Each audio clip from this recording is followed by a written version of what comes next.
absolutely ready to get stuck into some of the finer details for the laundry. Now, I wanted to make this laundry a bit more bespoke, a bit full of character. And one way to do that is to not leave any detail unturned. So it's nearly finished, and I could certainly just throw in some plastic washing baskets, but instead I've got myself some gorgeous navy striped linen. And what I'm going to do with this is I'm going to make 3 custom laundry baskets out of it. One for the darks, one for the lights, and one for the delicates. So this fabric is 115 centimeters wide, actually 1.2 wide, and I got 3 meters of it. Now, from that top rail of the battening to the floor, it is around 1 meter. I don't want these hanging on the floor, so I'm going to aim for these to be around 900 mil or 90 centimeters in length. They are going to look like little sacks, and the reason that I'm doing this is I want to be able to change up some elements in my laundry as I choose. So, you know, next year if I want these to be apricot, they can. If I want them to be white, if I want them to be linen, if they get grubby, I can throw them in the washing machine or replace them. A really tiny investment for a really big bang for buck. So all I'm going to do, I'm going to cut this into 3 separate sacks, just like making a Santa Claus sack.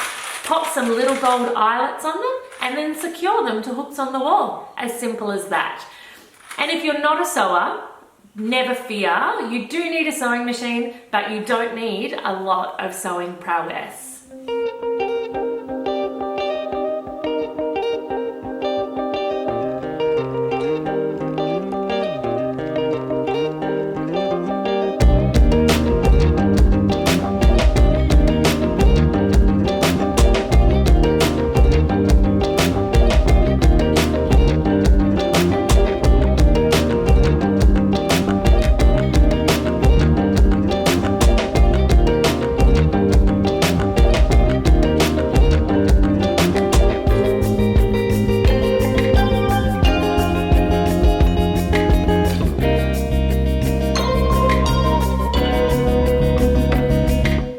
Now the first thing I'm going to do is give it a nice broad hem across the top. It's going to give us something nice and solid to fix the eyelets into and also be a nice feature.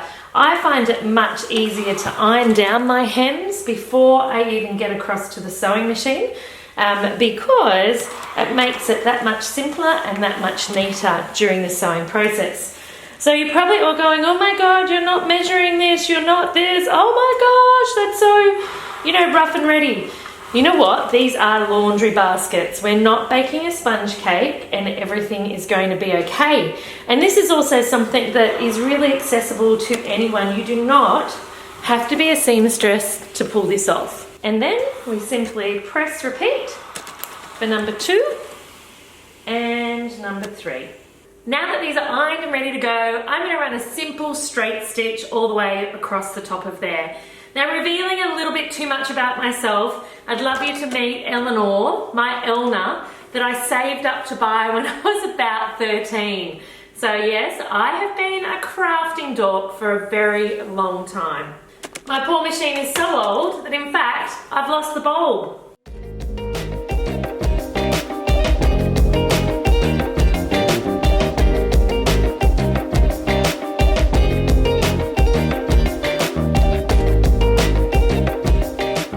Hem across the top, I'm going to do a simple stitch down the side and across the bottom, and the first bag will be nearly done. When you're wanting to sew together something like this, always make sure that if you're doing a simple line that your good sides of the fabric are together. I tried so hard to use these eyelets, but for the life of me, I couldn't make these ones work. So instead, just like any good renovating project, I'm going to have to find an alternative. So what I've done is I've created tags out of the striped fabric, and I'm attaching them across the top hem. So exactly where I was going to be putting the eyelets. So this adds the flexibility of me being able to remove the baskets anytime I wanted to either wash them or upend them on the floor, ready to get those clothes in the machine. Thanks for joining me. Did you know I wrote a book all about renovating to create wealth and freedom in your life? I've added the link below in the description for you. Enjoy.